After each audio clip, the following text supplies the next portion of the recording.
오늘 설교 본문 말씀은 사도행전 3장 13절부터 15절까지 말씀입니다.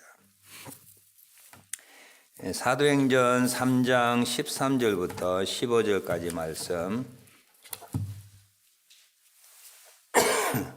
아브라함과 이삭과 야곱의 하나님 곧 우리 조상의 하나님이 그의 종 예수를 영화롭게 하셨느니라. 너희가 그를 넘겨주고 빌라도가 놓아주기를 결의한 것을 너희가 그 앞에서 거부하였으니 너희가 거룩하고 의로운 일을 거부하고 도리어 살인한 사람을 놓아주기를 구하여 생명의 주를 죽였도다. 그러나 하나님이 죽은 자 가운데서 그를 살리셨으니 우리가 이 일의 증인이라. 우리 35절에 보면 생명의 주를 너희가 죽였도다. 그러나 하나님이 죽은 자 가운데서 그를 살리셨으니 우리가 이 일의 증인이라. 아멘. 제가 봄철 되면 알러지 때문에 잦은 기침을 합니다. 예배된 여러분들이나 동영상 예배된 분이 좀 염려하실 건데 크게 염려 안 하셔도 되고 잘 이렇게 설교 할 수 있으면 좋겠습니다. 오늘 사도행전 3장의 본문은 사도 베드로와 요한이 성전에 기도하러 가다가 성전 미문에 앉아있는 거지이며 안전병이 된 사람을 예수님의 이름으로 낫게 하였습니다. 이 일 때문에 많은 이스라엘 백성들이 베드로와 요한에게 무슨 능력이 있는가 그렇게 생각하고 주목했을 때 이제 베드로와 요한이 모여든 사람들에게 이 일이 어떻게 일어났는가에 대하여 설명하는 내용입니다. 그 내용의 핵심은 이거야. 너희가 예수님을 죽였지만 하나님이 예수님을 다시 살리셨다. 그 살아나신 예수님이 우리에게 능력을 주셔서 그 이름을 통하여 이 안전병이가 일어서게 되었다라고 하는 내용의 설교입니다. 그리고 말하기를 우리가 예수님의 죽음과 부활에 증인된 자다라는 말로 자기 자신들의 사명이 무엇인가, 자기 자신들이 무엇을 보고 경험했는가에 대하여 설명하고 있습니다.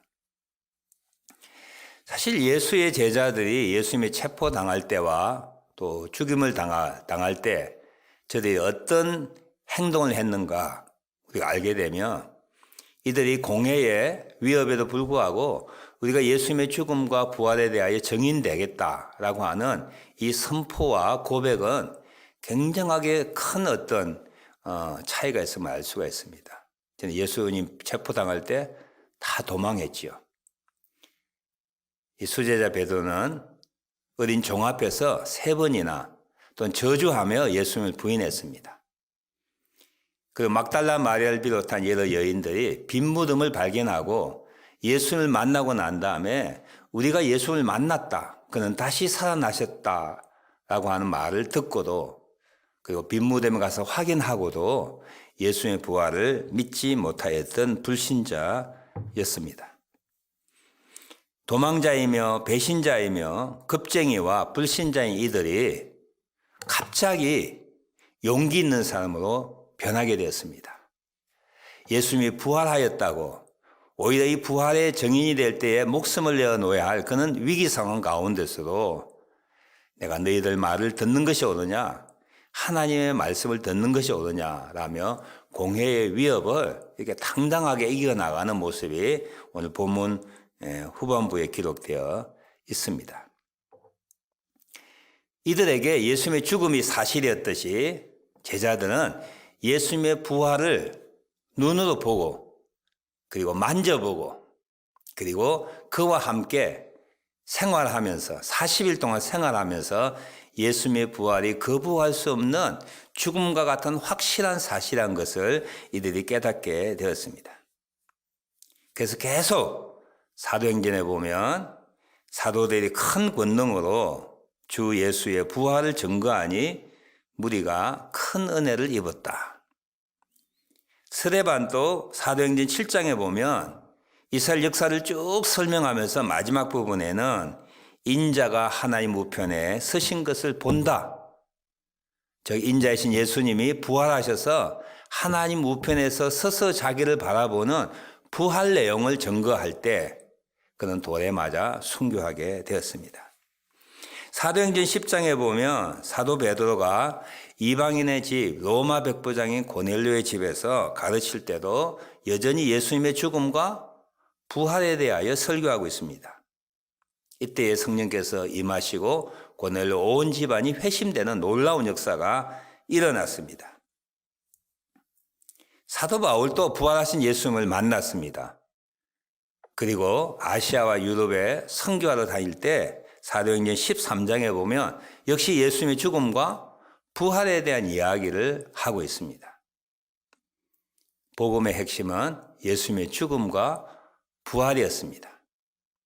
예전에 예수님의 죽음을 믿지 못하였고 당황하였고 놀랬던 이들이 예수님의 죽음을 받아들이고 난 다음에 예수님의 부활에 대한 이야기도 믿지 아니하였고 그리고 생각지도 않아 상상치도 않은 이 사도들이 예수님의 부활에 참여자가 되고 증인이 되었다고 하는 이 이야기를 통하여 예수님이 확실하게 부활했다라고 하는 사실적인 증거의 하나로 생각할 수가 있습니다. 이미 우리가 알고 있는 대로 부활의 증거는 빈 무덤을 들 수 있죠. 여인들이 제자들이 무덤에 가봤더니 시신이 없더라는 거야. 그 뒤에 2개월 이내에 많은 사람들이 제자들이 예수님의 부활을 증거할 때에 예수님을 죽였던 유대 사내들이니 그 무덤을 조사 안 했겠습니까? 어떤 일이 일어났는가 이들이 연구하지 않았겠어요? 마태복음 마지막 장에 나온 것처럼 예수의 제자들이 그의 시신을 훔치고 예수님이 말씀하신 대로 사흘 만에 부활했다고 그렇게 소문을 내게 되는 그런 일들이 있는데요. 여러분 생각해 보면 자기네들이 거짓으로 예수를 시신을 훔쳐놓고 부활했다고 하면서 그 일 때문에 자기 목숨을 내어놓을 제자들이 전혀 아닙니다. 빈 무덤이 예수님의 부활의 증거였습니다. 더 큰 증거는 제자들의 변화였습니다. 아까 말씀드렸던 것처럼 예수님의 죽음과 부활을 믿지 아니한 제자들이 갑자기 겁쟁이에서 용감한 사람으로 예수님의 부활을 증거하기 위해 목숨을 내어놓는 사람으로 예루살렘에서 다 흩어진 이들이 다시 예루살렘으로 예수님의 명령처럼 내가 예루살렘을 떠나지 말고 내가 너에게 약속한 것처럼 내가 아버지께 부탁할 성령이 오실 때까지 예루살렘을 떠나지 말라고 하는 명령을 따라 흩어진 이들이 120여 명이나 마가 다락방에 모였습니다. 그리고 부활하신 예수님께서 보내주신 성령님의 능력으로 한 번 설교할 때에 3,000명이 또다시 설교할 때에 5,000명이 그리고 믿게 된 이들이 유무상통했던 천국과 같은 삶을 이루는 이 교회의 생성을 통하여 우리는 예수님의 부활이 사실인 것을 의심할 수가 없습니다. 늘 이 부활의 증거에 대하여 우리가 이야기할 때에 마지막에 증거자는 뭐예요? 우리 자신입니다. 내가 예수 믿다니, 나를 찾아오신 예수님, 나에게 은혜를 베푸신 하나님, 예수님이 부활하셔서 성령을 보내주시고 성령의 감동으로 복음을 전하는 사람이 없었더라면 내가 있을 수가 없죠. 내가 믿게 된 것은 예수님이 부활했던 확실한 증거라고 할 수가 있습니다. 예수님의 죽음이 사실이듯이 예수님의 부활도 사실입니다.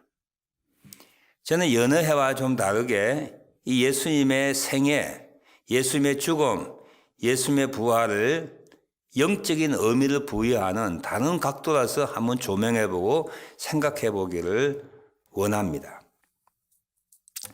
요한일서 3장 8절에 보면 죄를 짓는 자는 마귀에게 속하나니 하나님의 아들이 나타난 것은, 즉 예수님이죠. 예수 그리스도가 나타난 것은 마귀의 일을 멸하려 하심이라 그랬습니다.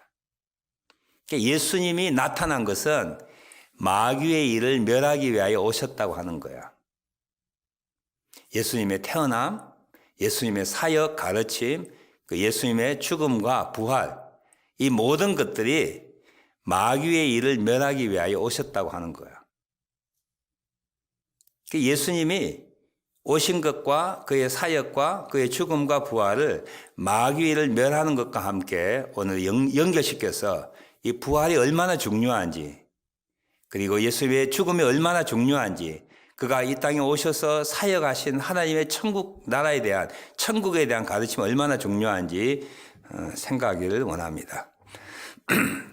히브리서 2장 14절에 보면 죄를 짓는 자는 불법을 행하는 자이며, 이 불법은 하나님께 반역하는 것이죠. 그 불법을 행하게 될 때에 죄를 짓는 자는 마귀에게 속하게 된다라는 말씀이 있습니다. 이 마귀는 사망의 세력을 잡은 자라고 되어 있어요. 예수님께서 이 마귀를 설명할 때에 불신자의 임금이고 이 세상 주관자라고 말하고 있습니다. 이 마귀는 무슨 일을 하느냐 하면 거짓말장이에요, 거짓말. 그는 원래부터 범죄한 자로 거짓말하는 전문가입니다. 예수님 이 땅에 오신 일은 태어나시고 사역하시고 고난받으시고 죽으시고 부활하신 이 일련의 일들은 마귀가 거짓말하는 것을 멸하기 위한, 없이 하기 위하여 이 땅에 오셨다고 설명할 수가 있죠. 히브리서 2장에 보면 마귀를 없이 하시며 또 죽기를 무서워함으로 일생에 매여 종로로 타는 모든 자를 놓아주려 하심이라. 예수님이 이 땅에 오신 목적은 마귀의 종이 되어서 사망의 권세의 두려움을 받아서 살고 있는 사람들을 놓아주기 위하여, 자유하기 위하여, 생명을 주기 위하여 예수님이 이 땅에 오셨다고 하는 거야. 마귀의 일은 뭐지요? 요한복음 8장 44절에 예수님께서는 마귀를 거짓말장이라고 말합니다. 거짓의 압이라고 말하죠. 이 마귀는 죄인들에게 죄를 지어 자기의 수하에 있는, 자기의 통제를 받고 있는, 자기가 주장하고 있는 모든 사람들에게 거짓을 주입시켜서 그의 종이 되게 합니다. 무엇을 통하여? 죽음이라고 하는 권세. 너 이거 하지 않으면 죽어. 살려면 이거 해. 라고 하는 그의 종으로 만들어서 사람들을 미혹하고 유혹하고 불신자로 만들고 하나님을 배반하고 거부하게 만드는 것이죠. 마귀의 거짓말 첫째는 뭐예요? 창조주는 없다. 심판주는 없다라고 하는 가르침입니다. 오늘 많은 사람들이 신은 없다라고 믿고 있어요. 누구한테 배웠을까요? 마귀가 조종하는 사람들, 철학자들, 교육자들, 불신자들, 그리고 과학을 신봉하는 사람들, 이 세상의 풍조, 이것들을 조정하고 이것들을 바꾸어서 세상 사람들에게 무엇을 가르치냐, 거짓말로 가르치냐면 신은 없어. 그 니체라는 사람은 신은 없다, 신은 죽었다라고 하잖아요. 심판주 없다라고 하는 거야. 네 마음대로 살아도 된다라고 하는 것을 사람들에게 거짓으로 주입시키고 그것에 매여서 살도록 마귀가 만드는 거죠. 두 번째 마귀의 거짓말은 뭐야? 이 세상만이 전부라고 하는 가르침입니다. 내세가 없다라고 하는 거야. 이 세상에 80년, 100년 거짓말을 하든 우상 숭배를 하든 내가 행복해지기만 한다면, 내가 잘 되기만 한다면 무슨 일을 할 수 있다라고 하는 생각을 사람들에게 주입시키는 거야. 이 세상만이 전부다. 내세는 없다. 그리고 내가 이 세상에 행복해질 수 있다면 어떤 신을 믿어도 좋다라고 하는 생각이죠. 이게 세상 사람들 생각입니다. 누구에게 이 생각이 왔을까요? 마귀로부터 온 거예요. 거짓말이야. 이 세상이 전부이다. 이 사탄교회 제1조가 어떤 분이 말하기를 네 자신이 하나님이다. 그게 1조라는 거야. 하나님 없어. 네가 하나님이야.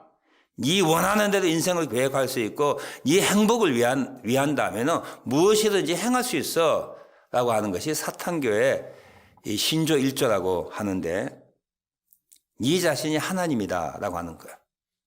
내세는 없다, 이 세상만이 전부다 라고 하는 생각을 사탄이 사람들에게 계속 교육하고 가르치고 미혹하여서 세상에 속아 넘어가고 있죠. 세 번째는 절대는 없다라고 하는 생각을 사람들 머릿속에 집어넣고 있습니다. 꼭 예수만 믿어 구원받는 게 아니야. 종교는 똑같은 것이 아닌가? 절대는 없어. 모든 것이 상대적입니다. 권위를 부정합니다. 다양성을 존중합니다. 무엇을 믿어도 좋다라고 하는 생각을 가지고 있어요. 이런 사람들 마음이 넓다고 생각하죠. 혹시 여러분 그렇게 생각하지 않습니까? 나 예수 믿었는데 꼭 예수 믿어야만 된다라고 전도 못하는 이유가 뭐예요? 다양성을 내가 인정하고 있는 거야. 여러분, 절대는 하나입니다. 그런데 이 세상은 모든 걸 상대화시키기 시작했어요. 종교도 상대화, 가치도 상대화, 신념도 상대화, 모든 거 상대화예요. 누구로부터 온 것일까요? 사탄의 거짓말이에요. 절대를 고집하거나 절대를 믿는 자들을 어리석은 자라고, 타협하지 않냐, 마음이 좁은 사람이라고, 옹졸한 사람이라고 그렇게 치부하는 세상 가운데 살아가고 있습니다. 요즘처럼 동성애가 활기친 세대가 세상에 어디 있었어요? 카밍 아웃 하면 박수치는 세상이 되어버렸어요. 여러분, 10년 전, 15년 전만 해도 이거는 도저히 있을 수 없는 이야기지요. 세상이 점점 바뀌고 있습니다. 어떻게 바꾸고 있어요? 절대가 없다. 모든 것은 상대적이다라고 하는 그런 생각들이 온 세상 사람들의 마음속에 생각 가운데 팽배해지고 있고, 이것이 신념이 되고 있는 거예요. 창조주가 없다, 심판주가 없다, 이 세상만이 전부다, 내세가 없다, 절대가 없다, 이런 내용들은요, 이건 성경의 가르침과 정반대되는 내용입니다. 성경의 가르침과 반대되는 이 내용들, 성경은 뭐라고 말하고 있죠? 창조주가 있다, 심판주 대신 하나님이 계신다, 이 세상만이 전부가 아니다, 죽고 난 다음에 영원한 세상이 있다, 내세가 있다, 하나님의 심판이 있다. 아니, 하나님은 절대자이라는 거야. 예수님만 믿어 구원받는다고 하는 거야. 하나님께로 가는 길은 예수 그리스도를 통한 믿음을 통해서만 가능하다고 하는 성경을 가르치고 있는 것이죠. 마귀의 가르침, 성경의 가르침, 어느 것이 옳은 거야? 택일하셔야 돼요. 이것도 맞고 저것도 맞다가 있을 수 없는 거야. 어느 것이 맞는 거야? 이것에 대하여 갈등하고 고민하고 속아 넘어가는 사람들을 위하여 때가 참에 하나님께서 그의 아들을 이 세상에 보내주셨어요. 그리고 하나님의 나라에 대하여 가르치셨어요. 천국이 어떤 것인가에 대하여 가르쳐 주셨어요. 어떻게 구원받을 수 있는가, 하나님을 만날 수 있는가에 대하여 예수님께서 믿음이라고 하는 것을 보여주셨어요. 그리고 우리 죄가 용서받기 위하여, 하나님과 화목하기 위하여 우리가 왜 그분을 믿어야 되는가를 그분의 죽음으로 보여주셨어요. 그리고 다시 살아나셔서 내세가 있다라고 하는 것, 이 세상만이 전부가 아니라 또 다음 세계가 있다라고 하는 것을 죽음으로 보여주시고 부활로서 확정시켜 주신 거야. 예수님이 이 일을 위하여 오신 거야. 예수님은 창조주 하나님이 사랑의 하나님이라고 하는 것을 보여주셨어요. 그가 인간이 되신 그 모습을 통하여, 그리고 우리가 불가능하게 하나님을 찾는 것이 힘들었을 때 낮아져서 우리를 찾아오시는 분, 우리를 구하기 위하여 자기를 희생하기까지 하시는 사랑의 하나님인 것을 예수님을 통하여 보여주셨어요. 하나님 없다고요? 예수님이 말씀하시기를 나를 본 자는 곧 하나님을 본 자라고 예수님 말씀하셨어요. 하나님은 죄값을 찾으시는, 죄에 대하여 심판하시는 분이라고 하는 것을 자기의 죽음을 통하여 보여주셨어요. 가르쳐 주셨어요. 심판이 없다고? 아니야. 내가 하나님이지만 내가 죽을 수밖에 없는 것은 너의 인생들의 죄를 내가 대신 졌기 때문에 하나님이 그 죄에 대하여 심판한다고 하는 거야. 내가 하나님의 아들이지만 내가 세상의 죄를 졌기 때문에 죄에 대해서는 용서하지 아니하시는, 죄에 대해서는 심판하시는 하나님의 그 심판에 대하여 십자가의 죽음으로 보여주셨어요. 죽은 자 가운데서 부활하셔서 내세가 있다라고 하는 것을 보여주셨어요. 죽으면 끝이 아니라고 하는 것을 우리에게 보여주셨어요. 고린도전서 15장의 사도 바울은 부활에 대한 이야기를 하면서 이 부활은 비밀이라고 말하고 있어요. 비밀. 제가 예수님의 죽음을 6월절에 오리지널 모습이라고 말씀을 드렸잖아요. 근데 재미나게도 구약의 많은 예수님의 사역과 죽음까지 대해서는 수백 가지 예언이 나와 있지만요, 예수님의 부활에 대해서는 거의 전무하다시피 없어요. 이렇게 생각해 보면 하나님께서 예수님을 통해서만 부활하실 것을 비밀로 가지고 계신 거야. 예수님의 죽음 후에 부활은 구약의 선지자들에게도 보여주시지 아니했던 사건이라고 하는 것을 알 수가 있어요. 어떻게 생각하면 마귀조차도 예수님이 이렇게 죽었다가 살아날 것에 대하여 전혀 예상하지 못했던, 생각하지 못했던, 하나님만 알고 있었던 놀라운 비밀이라고 하는 것을 우리가 알 수가 있습니다. 뿐만 아니라 그는 부활하셔서 죽음의 권세를 깨뜨리신 분이에요. 인류 역사상 죽었다가 다시 살아나신 분 없어요. 잠깐 기절했다가 살아난 분도 있지요. 요즘에 뉴스에 보면 죽었다가 자기 영혼이 떠났다가 다시 영혼이 몸으로 돌아왔을 때 살아난 그런 어떤 신비한 체험을 이야기한 분이 있지만 예수님처럼 온전한 새로운 몸으로서 부활하신 사건은 없어요. 이는 죽음의 권세를 깨뜨린 것을 통하여 사도 바울은 말하기를 사망이 이김에 삼킨 바가 되겠다 얘기했어요. 예수님 오셔서 죽으시고 그가 죽은 자 가운데서 죽음의 권세를 깨뜨리신 것은 하나님의 생명이 사망을 무력하게 한, 즉 사망이 이김에 삼킨 바 되는, 디모데후서 1장 10절에는 예수님은 사망을 패하시고 복음으로서 생명과 썩지 아니할 것을 드러내셨다라고 하는 말씀을 통하여 사망을 패하셨다고 하는, 사망의 권세를 무력하게 했다고 하는 것, 사망의 권세보다 더 큰 하나님의 생명이 하나님의 사랑으로 인하여 예수를 믿는 자에게 부활로서 주어진다라고 하는 것을 그의 부활의 모습으로 보여주셨습니다. 그래서 로마서 1장 4절에는 사도 바울이 예수님을 설명할 때에 그는 죽은 자 가운데서 부활하여 능력으로 하나님의 아들이심을 인정되었다, 그렇게 설명하고 있습니다. 지금까지 죽은 자 가운데서 살아난 자가 아무도 없었습니다. 오직 하나님만이, 생과 죽음의 주권자이신 하나님만이 죽음의 권세를 깨뜨리고 다시 살아날 수가 있는 거야. 만일에 예수님이 다시 사시지 않았다면 그는 타고난 선지자에 불과해요. 한 사람이 모든 인류들 대신하여 대속하여 죽을 수가 없습니다. 이번 한 영혼이 여러분들이 나 대한민국 온 사람을 위하여 죽겠다라고 할 때 그 죽음이 유효합니까? 불가능해요. 타고난 선지자, 만일 예수님이 다시 살지 아니했다면 그는 인간에 불과해요. 선지자에 불과합니다. 타고난 종교 지도자에 불과한 거예요. 그분의 죽음은 온 인류를 대속할 수 있는 죽음이 될 수가 없는 거예요. 뿐만 아니라 그가 사역 가운데 내가 죽었다가 다시 살아나겠다 하는 모든 것이 거짓말이 되는 거예요.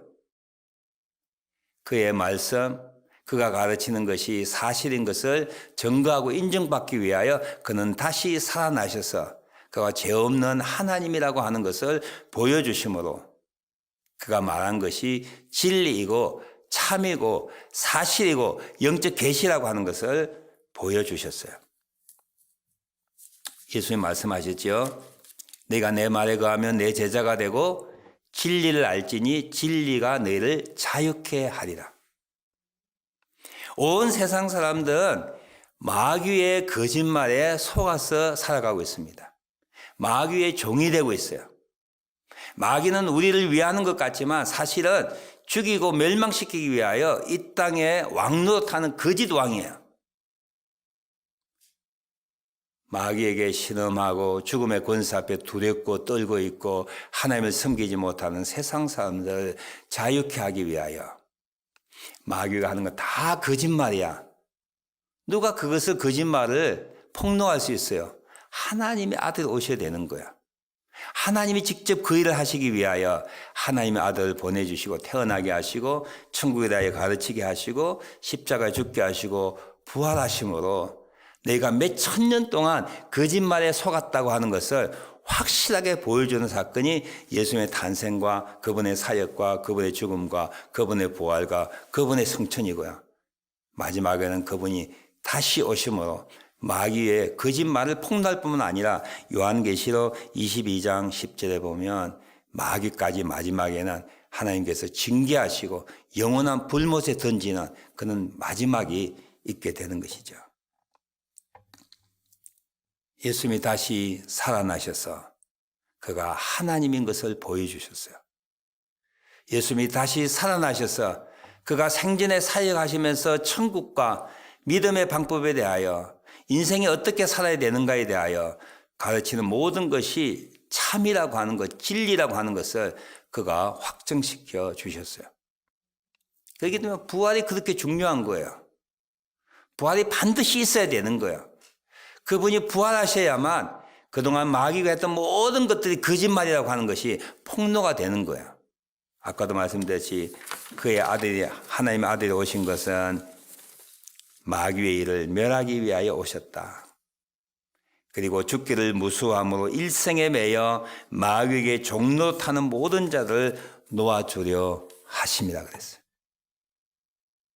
예수님이 부활하셔서 자기가 하나님의 아들로 인정되시고 그가 하나님이신 것을 보여주시고 그가 죽으시면 우리의 죄를 대신하고 죽었다고 하는 것을 확증시켜 주시고 그가 한 모든 사역을 통하여 말씀하신 천국에 대한 것, 인생에 대한 것, 하나님에게 대한 것, 구속에 대한 것, 심판에 대한 모든 것들이 진리라고 하는 것을 확정해 주는 것이 부활이 갖고 있는 능력이에요. 예수님의 부활하심으로 예수 믿는 자는 죽어도 산다라고 하는 말이 사실이에요. 그가 죽은 자 가운데서 부활하셔서 하나님의 아들로 인정되시고 난 다음에 그가 수없이 말씀하시던 하나님의 심판이 있다고 하는 것이 사실이에요. 마귀는요, 죽으면 다시 안 산답니다. 끝이랍니다. 이 일생이. 아니에요. 거짓말이에요. 마귀의 말이 맞아요. 죽은 자 가운데서 다시 살아나신 하나님의 아들의 말씀이 오는 거예요. 여러분, 저울질 하셔야 돼요. 결정하셔야 돼요. 어떤 것을 붙잡는지 우리의 선택이고 우리가 해야 할 일이에요. 마귀는 말합니다. 이 세상이 전부라고요. 다음 세상은 없다라고 우리에게 미혹하지요. 거짓말로 유혹하지요. 예수님은 죽은 자 가운데서 부활하셔서 아니야. 이 세상이 전부가 아니야. 죽고 난 다음에 모든 사람들이 다시 살아나게 될 것이야. 예수 믿는 자는 생명의 부활로, 믿지 않는 자는 심판의 부활로 다시 살아나게 될 것이야 라고 하는 것을 부활로 보여주셨습니다. 자기 마음대로 살아야 된다라고 네가 신이라고 말하는 마귀의 가르침, 마귀의 미혹이 잘못됐다라고 하는 것을 예수님의 부활로서 보여주셨어요. 우리는 하나님을 섬겨야 돼요. 그리고 이 땅을 살아가면서 우리가 선악간에 행한 모든 일들을 하나님의 심판의 대상이라고 하는 것 예수님은 보여주셨어요. 뿐만 아니라 예수님을 믿는 자에게 너희들도 나와 같이 부활에 참여할 것 될 것이라고 약속하셨어요. 고린도전서 15장 22절에 사도 바울은 아담 안에서 모든 사람이 죽은 것 같이 그리스도 안에서 모든 사람이 삶을 얻으리라. 예수님의 부활의 첫 열매요. 그 다음은 예수님 오실 때에 그를 영접한 자요. 세 번째는 그를 믿는 자들. 부활에 참여하게 될 것이라고 사도 바울은 설명하고 있습니다. 예수님의 부활하셨듯이 예수님의 부활한 것처럼 우리도 예수님처럼 부활할 거야. 이것이 믿는 우리에게 큰 위로가 되지요. 한번 살다가 죽는다면 이 세상의 악에 대하여, 이 세상의 나쁜 것에 대하여 우리는 너무나 힘든 일을 당하죠. 그러나 모든 삶의 부활하여서 그가 행한 대로 심판받는다고 하는 부활을 믿을 때 얼마나 큰 위로함이 되는지 몰라요. 법망을 피하여서 돈이 있으면 무죄가 되어서 떵떵거리며 살다가 죽은 사람들, 그렇게 끝난다면 우리가 얼마나 힘들어요. 예수님 부활하셨듯이 우리도 부활시키고 믿지 않는 자도 부활시켜서 믿지 않는 자는 심판의 부활의 자리에 서게 될 거예요. 뿐만 아니라 예수님의 부활로 나의 부활이 있을 때 우리는 죽음을 두려워하지 않은 용기를 가질 수 있어요. 많은 사람들이 죽기를 두려워하여 살기 위하여 얼마나 범죄하고 우상을 숭배하고 자기 마음대로 사는지 알지 못해요. 우리는 죽음을 두려워하지 않는 용기가 부활을 믿을 때, 부활을 확신할 때 생기게 되는 것이죠. 사도들처럼 죽음을 두려워하지 않으세요. 세상에 가장 무서운 사람이 죽음을 두려워하지 않는 사람이라고 하는 말 아시죠? 우리는 죽음의 권세를 깨뜨리신 예수님의 부활 생명을 가진 자로서 죽음을 두려워하지 않습니다. 그래서 이것이 이 땅을 살아가는데 악을 대하고 슬픔을 대하고 실패를 대할 때 엄청난 용기를 주는 거야. 뿐만 아니라 예수님의 부활이 나의 부활이 될 때 우리는 소망을 갖게 되고요.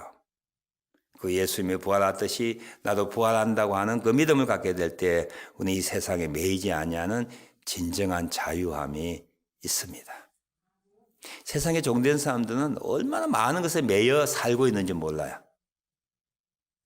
뿐만 아니라 예수님의 부활이 나의 부활이 될 때 우리는 이 세상의 삶에 진정한 의미가 있는 것이 무엇인지를 발견할 수가 있는 것입니다. 예수님의 부활은 마귀를 멸하기 위하여 오셨어요. 예수님의 부활하셔서 자기 자신이 하나님의 아들로 인정되고 증거된 다음에 우리가 뭘 알 수 있죠?